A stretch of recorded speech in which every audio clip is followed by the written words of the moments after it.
Actors John Lithgow and Geoffrey Rush aren't up for any awards tonight, but between them they've got plenty of Emmys, Tonys, and Golden Globes, plus an Oscar win for Rush back in 1997. They're appearing together in a new movie out this week and in conversation with Tracy Smith. It might be known as winter elsewhere, but here in Hollywood they call it awards season, and just about everyone's in town for tonight's grand finale. Are you looking forward to the Oscars?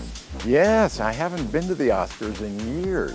John Lithgow is in the Oscar-nominated film Conclave. This report is entirely mendacious. It would never have seen the light of day if you had not broken into the Holy Father's apartment to remove it. Lithgow says he really likes playing the bad guy. Everything you do seems like it's a lot of fun for you. Well, I try to find things that are fun. I don't go looking for them, they come to me. By now, I'm on a short list of actors who is well known for being ready, willing, and able to do just about anything. So wild roles come my way. Nothing normal. Also in town, esteemed actor Geoffrey Rush. So I figure you just got off a long flight from Australia. We should have a cup of coffee. Yes? Yes, that's a good idea. My you body go clock here. is now 4 in the morning or something. Oh, like goodness that. gracious. Rush might live down under, but he's picked up a few awards up here. So you have, what is it called, the Triple Crown, a Tony, an Oscar, Oh yeah, and an Emmy. a toe. A toe. Toe, Oscar, Emmy. I like that. We got both Rush and Lithgow in the same room. Well, this is fun to have the two of you here together. Yeah, it's fun for us too. To talk about something they've done together. What's going to happen is you'll get worse and worse till you can't speak or even lift a finger. But that's if you can still think straight enough to know what kind of hell you're in. In The Rule of Jenny Penn, Geoffrey Rush is a wheelchair-bound stroke patient recovering in a nursing home, and John Lithgow is the merciless bully who terrorizes his fellow residents, often with a sinister doll puppet named Jenny Penn. Who rules? Jenny Penn. That's right. If it looks like a low-budget horror film, that's because it is. A lot of times, this is how people get their start in the business. They do a low-budget horror movie. You two chose to do This this. is where we ended up. Geoffrey's just one of the great actors. And Please. and you just read the script and thought, this is a hell of a double act. I thought I was reading for the doll. Knees up, Mother Brown. Come along, dearie, let it go. E-I-E-I-E-I-O. Ease up, don't let the breeze up. Ease up, Mother Brown.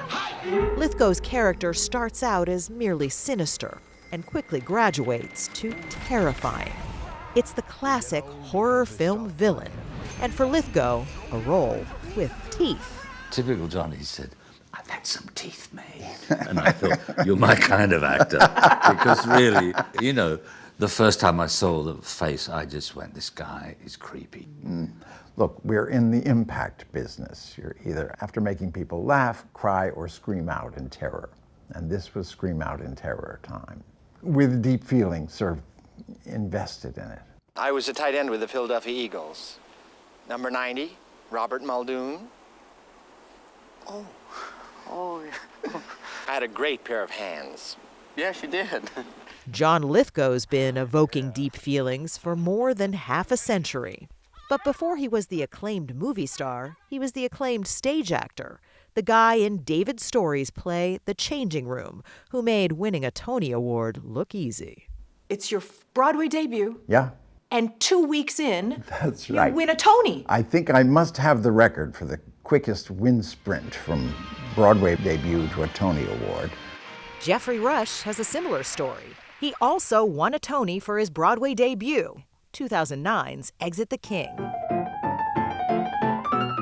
And the movie Shine, about a real-life pianist, David Helfgott, was only his second feature film. And the Oscar goes to Geoffrey Rush in Shine. And he still can't believe he took home the Oscar for Best Actor. If you were in theater until, what, age 43, and it's your second feature film, is Shine, and you win the Oscar. Yeah. How did... I don't know. It still doesn't make sense. It doesn't? No. But it was hardly beginner's luck. Listen to me! Listen to me! Listen to you by what right? By divine right, if you must. I'm your king. No, you're not. You told me so yourself. You said you didn't want it. Why should I waste my time listening to you? Because I have a right to be, and I have a voice!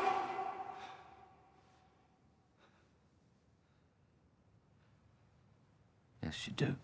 Both Rush and Lithgow have had once-in-a-lifetime roles. If I may, never let them see the real Elizabeth Windsor. Again and again. You made your father. What was his name? Has there ever been a role that the guy sitting next to you had that you looked at and said either, wow, that was perfect, or, ooh, I wish I could have played that? I don't know. I defer to an actor who does a much better job than I could possibly do in that role. I was the second choice for Hannibal Lecter. If Tony Hopkins had turned it down, it was coming to me. And there's no way I could have played that part as well as he did. Wow, that's a bold statement. Yeah, it's true. That's good. And I feel that way about Geoffrey in Shine. That was his role. It belonged to him, and there's no point being... What John doesn't know is that I got offered most of the roles that he's got first. No, that's not true. If our Lord wasn't testing us, why, he could take all these pornographic books and albums and turn them into one big fiery cinder like that. Truth is, just about any role they play is iconic. And with director James Ashcroft's Jenny Penn, they get to do something extra special. Act their age. You know, I said to James Ashcroft, how old is this judge in the film? He said, how old are you now? I said, I'm 73. He said, let's make him 73.